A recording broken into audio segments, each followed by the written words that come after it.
Out in the heart of the Western Australian goldfields is Kalgoorlie. Kalgoorlie was established in 1893 by Paddy Hannon when he discovered gold there. And once the word got out there was gold in Western Australia, people came flocking from around the world. It's interesting, if you ever drive out to Kalgoorlie, you can drive out there in about 7 or 8 hours. And when you go along Great Eastern Highway, you go, there's a town, there's a town, there's a town. Every 20 minutes to 40 minutes, there's a little town. And I think the reason why that's the case is because in the old days, when people were riding their horses or camels or whatever it was out there, riding their bikes, that's probably how far you could get in a day. And nowadays with modern cars, you can travel there quite easily within a day. And but traveling by car is only one of the ways to get there. You can also go by train. Prospect has been running for at least 50 years, and it's a very comfortable way of traveling and getting there. It runs quite a few times a week. You could probably go there and back on a weekend, but you'd probably want a bit of time to have a look around. And of course, the last way to get there is by plane. There are a number of different airlines that fly out to Kalgoorlie, and it usually takes about an hour or maybe just over an hour. So it's not too far away. And obviously, a lot of flying is set up for mining operations. One of my favorite places to stay, especially back in the 90s, I used to visit there between 96 and 2012 was the last time I visited there. And the footage you're going to see today is from 2012. My favorite place to stay at was the Railway Motel, which is directly behind or opposite the train station. So if you went down to Prospector, just walk across the road, you go straight to the Railway Motel. If it was a busy weekend, you could probably just book in a room early enough if there's a race round going on. If it wasn't, it was really quiet and there are tumbleweeds going down the street. And you could book the deluxe spa bathroom, which was a real privilege, and you could probably get breakfast included. I remember at the time, especially when I was coming down from Leinster, which is 3.5 hours north of there in the northern goldfields, everyone in town, you'd see so many people in the breakfast room the next day. Everyone in town was there, which was really cool. But this time, the footage you're seeing, we actually stayed at the Palace Hotel, which is on Hannon Street, which is the main street. When we got there, actually, we were talking on the car on the way up because we drove. When we got there, we'd been talking about, when you lived in Kalgoorlie or when you stayed in Kalgoorlie, did anyone ever ask you to smoke? And I went, I don't think so. And then we took 2 steps out of the car and someone asked us for a light or whatever. And we're like, wow, it's true. Anyway, when we checked in at the Palace Hotel, we had to check in at the bar and they gave us a key and it took us around the side of the hotel. And then you open it up, the staircase went up inside and there were like 5 rooms, huge living room and a small kitchen and bathroom attached as well. And it's historic. There's a little veranda as well. The living room is big enough to play a game of cricket and it is huge. And I think what happens is, it's used for executives during the week, but if you go there on the this place is free. So, well, it's available, it's not free. Obviously, I think that applies to a few hotels and motels in the goldfields. Like sometimes during the week, it's all booked out. Sometimes on the weekend, it's available. So it's worth asking and worth calling ahead to find out if they're available. So it was good. Swings and roundabouts with the Palace. Obviously, it's close to a lot of things. It's on the main street. But the bar was quite noisy, quite late. And then when shift change happens at 6 or 6:30 in the morning, all the cars are running around up and down Hannon Street, which wasn't pleasant. So we didn't get a lot of sleep that weekend. Obviously, when you get there, it's great to check out the mining history. So there's the Museum of the Goldfields at the top of Hannon Street. And they have a little historic town, they had a little historic town around it. And there's some great exhibits inside the museum. There's a couple of different floors and a lookout tower at the top. And they had a replica of the largest piece of gold ever found, and quite a few other interesting displays. And I love the whenever I go to a museum in the goldfields, I love seeing the old bottles and the old things that been found from 100 years ago. Because you go, these people lived out there. They did it tough 100 years ago. Yeah, and the top of the street, you can visit the super pit. The super pit is massive and is getting bigger by the year. You can see in this footage here, the super pit makes the large trucks hauling all of the minerals out of the sand, make them look like toys. This super pit is literally massive, and often you can hear blasts going off in Kalgoorlie. So if you feel the ground shake, it's not an earthquake. That's the super blasting at the super pit.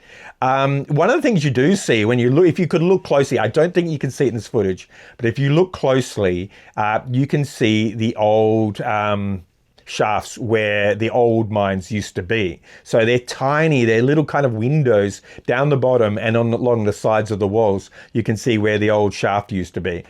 And if you, back in the day, we could go to the Hannans North Tourist Mine, where you could go down a real old mine, and you could see where the pickaxes hit the wall to make the space you're walking through. It was very different from the blasting techniques used today. So you could see this tiny little thing, and then they would show you where the gold seam was, so they could follow the gold seam down the mine shaft. You also at the Hannans North Tourist Mine, you could pan for gold. So there's supposedly some gold in the little stream there. So that was a great activity for the kids. And also too, they did a gold pour, but I believe it wasn't real gold. If you want to see a gold pour, you need to go to the Perth Mint in the city, where that is real gold, and the security around that is really tight, because even little flakes of gold can be worth a lot of money. Gold, I think there's still some people to this day who can find, that have that ability to spot gold, alluvial gold, on the surface, by the road or whatever in the goldfields. Like, there is still some gold around, but obviously if you want to get the good stuff, you have to dig down a bit. Yeah, but the Hannans North Tourist Mine, when you could go see it, I think it might still be open, but it's only for select groups.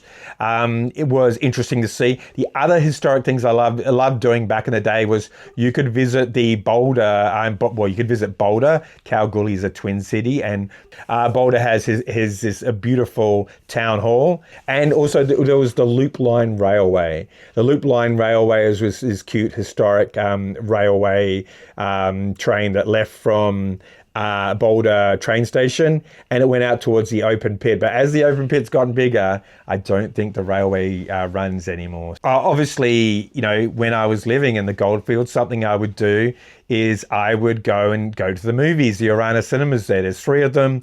I think the total capacity is about 350. So it's about 100 seats per cinema. And what you do, especially if you're living remotely and you want to go see the movies, you do your shopping in the morning, have your lunch, and then go to the cinema for about 2 o'clock. And you go, okay, what's on at 2? I want to see that. What's on at 5? Yeah, I want to see that. And what's on at 8 o'clock? I'll go there as well. Once you told them that you wanted to see 3 films, they'd give you a bit of a discount, because this was something that a lot of people did back in the day. If you're desperate to catch up with the movies, that's what you'd do. You just have to see them three in one hit. And you'd have popcorn for dinner. So yeah, obviously the pubs, very, very popular place to go in Kalgoorlie. Down Hannah Street, there are a bunch of pubs. Judd's Pub was really popular because they had great pizza. And then Paddy's, you had to go the Irish bar at the Exchange Hotel. And when you finished drinking, you could have a late night snack at Monty's Cafe. I only learned recently that Monty's has now closed, and I am devastated. Monty's was great. It was a proper cafe before cafes became trendy in Australia or in Western Australia. So it had wooden floors. It had, you could have lunch there. I don't know if they did dinners. I think they had breakfast and lunch. And then the other part on Hannon Street was open for like supper or late night snacks and things. But I do remember being in there one time at lunchtime, and I could hear this jing, jing, jing. And it was a cowboy's spurs hitting the wooden floor as he walked into the cafe. And I was like, wow, I really am in the Wild West. It was really cool experience. And obviously, besides mining, there is some farming that goes around in the goldfields. There are camels there. There's, there are cows and cattle ranches, which are like cattle farms, which are pretty big. Out in Leinster, we had Leinster Downs. Besides going to the movies and having a drink, you could also go swimming. There was There used to be an old swimming pool with a couple of outdoor water slides before I ever got there in the 90s. And that had closed, and the Oasis sports complex opened up just out of town. And Oasis has, like, obviously has basketball courts and those kinds of things. It also has, like, large pool, kind of spa area. There was a couple, like, tiny indoor water slides, but there's a bigger water slide out the back of the Oasis. So that was another thing that developed at the time. You know, I really miss Kalgoorlie. Like, we had a lot of cool experiences. I went to the Pizza Hut there back in the day. There was plenty of things to do, and especially since the Prospector at the moment is offering half-price fares out there, it'd be very tempting to get on that train and spend a weekend out in Kalgoorlie. It is a very interesting town, and I wish I had more footage that shows you all the things that you can get up to there. It's a very interesting place, and lots of activity there. As I said, some weekends you go there, town is pumping, race rounds on. Other weekends it's pretty quiet. It was a great place to visit, especially when you're living in other parts of the goldfields, and also other places you can visit. You could visit Menzies. Menzies is just north of there, and it also has Lake Ballard. Lake Ballard has the Anthony Gormley statues, which came around in the late 90s. I did visit there in the first year that opened, I think probably around 99. And then further north of there is Leonora, and there are historical Gwalia, which is just outside of town in Leonora. That's probably worth a visit. And of course, I lived in Leinster. Leinster's a private town, and you can visit there, I suppose, but there's not a lot to see. There was also Agnew and Sandstone if you're heading along back towards, say, Geraldton or towards Perth. Agnew, I believe the pub is gone from there now, but there was a really cool, a